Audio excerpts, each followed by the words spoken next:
Stan Jabalisco here, proprietor and operator of amateur radio station W1GV Whiskey 1 Good Vibrations. It is June the 19th, 2017. I think it's the 19th. You forget these things, you know, when days blend into one another. And I was just thinking as I put my antenna back up this morning, my 20-meter monobander, force-fed on other bands. I was just thinking, 50 years ago today, it was 1967. I know how to subtract, right? Even with the Y2K bug in between there, it didn't screw up my subtraction. I was 13 years old, had just graduated from the 7th grade in Rochester, Minnesota. My call sign was WA0, Ocean Kilo Victor. But I still had my novice rig. I had just gotten my general class license in March of that year.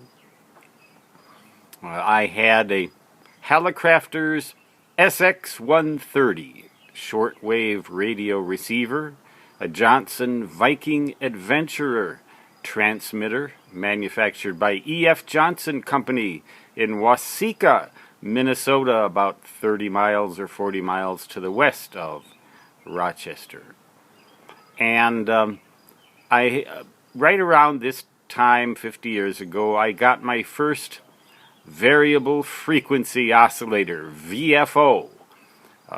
Back in those days, you were limited to 75 watts plate power input to the final amplifier if you were a novice,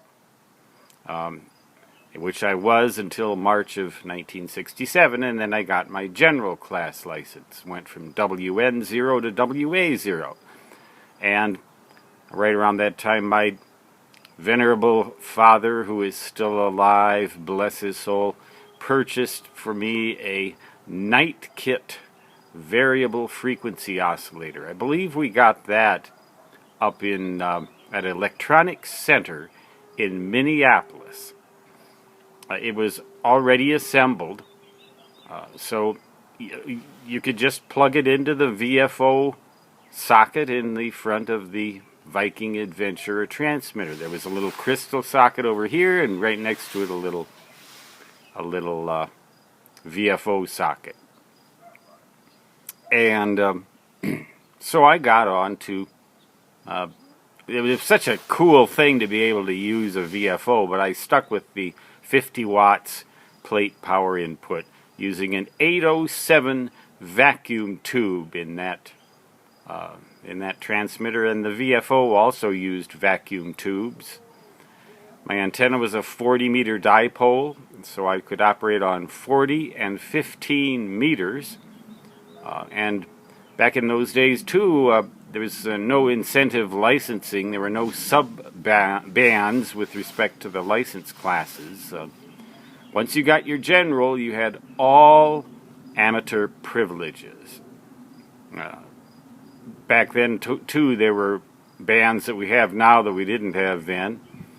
And that VFO, I remember, had a drift problem.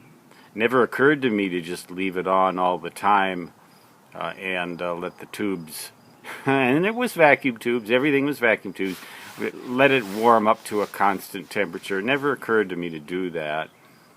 But I'd just tune it down, and I'd listen to my own signal in the shortwave radio receivers. So the AGC provided a sort of a delay for semi-break-in operation. I had a straight key, a Radio Shack straight key, nailed or screwed into a block of wood.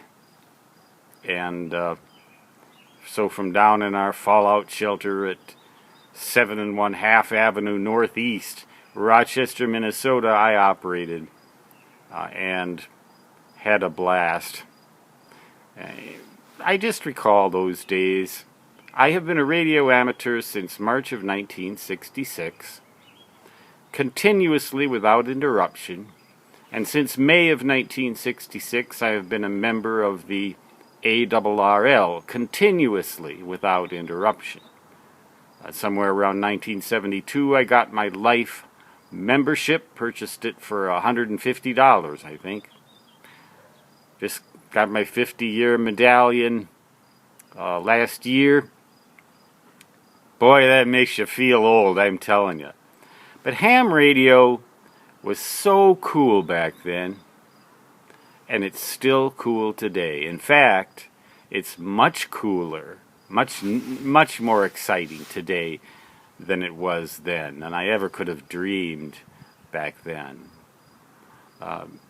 Funds are limited now, but my next dream is to have a completely independently powered emergency radio station that operates off of rechargeable solar batteries. And I have all the equipment except the solar panels and the regulator for the battery. I even have the battery. And the other thing that I think would be really cool to try is software-defined radio. I just think that'd be the neatest thing since Big Island Bakery sourdough rye bread. Those two things would be Big Island Bakery sourdough rye bread with a whole lot of real butter on top. So, little reminiscing here from old fuddy-duddy. I got the W1GV call sign in 1977 when I moved to Connecticut and went to work at radio station W1AW for ARRL headquarters. Later joined the technical department, and from there, you might say, it's all history. I'm all history sometimes, I feel like, but that's the way you are when you get to be old. You think about things in the past. But never will I make the mistake of thinking that they were better then than they are now. Never has ham radio been more full of opportunities than it is today. So if you got a kid, a guy or a gal, doesn't make any difference, and he or she or he or it has too much time on its hands, how about ham radio for a hobby? Get into the technical stuff, and that kid'll get out of trouble. Can't guarantee it, but I can offer hope. Stan Gibilisco, W1GV, Whiskey 1, Good Vibrations, saying 73 for now, and so long, which, throughout these 51 years of my being a radio ham, have always translated into nothing but did-did-da-da-da-da.